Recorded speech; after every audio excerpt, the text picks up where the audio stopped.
3.5% ब्राह्मणों की संख्या है और देश में इनकी 5 नेशनल लेवल की पार्टियां है।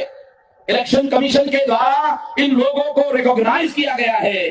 या तो इनकी देश पर सरकार है और अलग अलग राज्यों में इन्हीं लोगों की सरकारें हैं, और कोई मुख्यमंत्री अगर बैकवर्ड है या तो वो कांग्रेस के सपोर्ट से है या तो बीजेपी के सपोर्ट से है।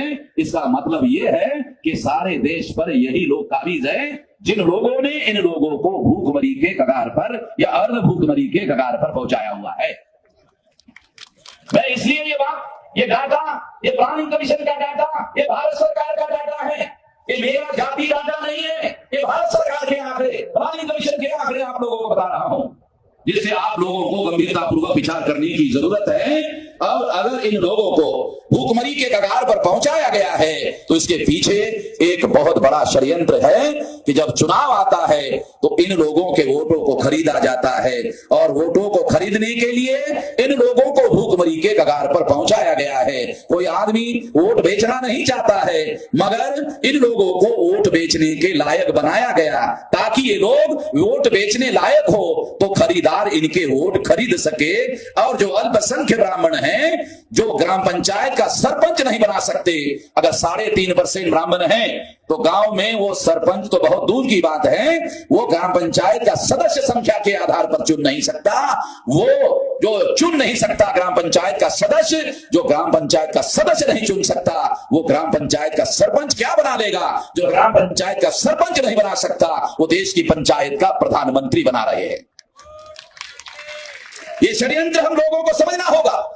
कल तक भूखमरी के कगार पर पहुंचे हुए लोगों के वोटों को खरीदकर ये लोग अपनी सरकार बनाते थे।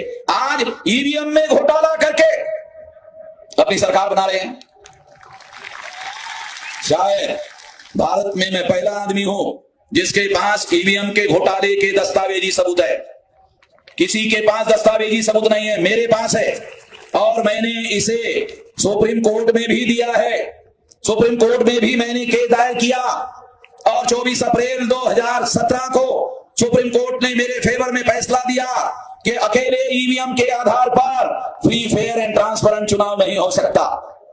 फ्री यानी मुक्त, फेयर यानी निष्पक्ष, ट्रांसपेरेंट यानी पारदर्शी चुनाव नहीं हो सकता, ये स्वयं सुप्रीम कोर्ट कहता है। और फ्री फेयर एंड ट्रांसपेरेंट चुनाव संपन्न कराने के लिए ईवीएम मशीन को पेपर ट्रेल मशीन लगानी होगी।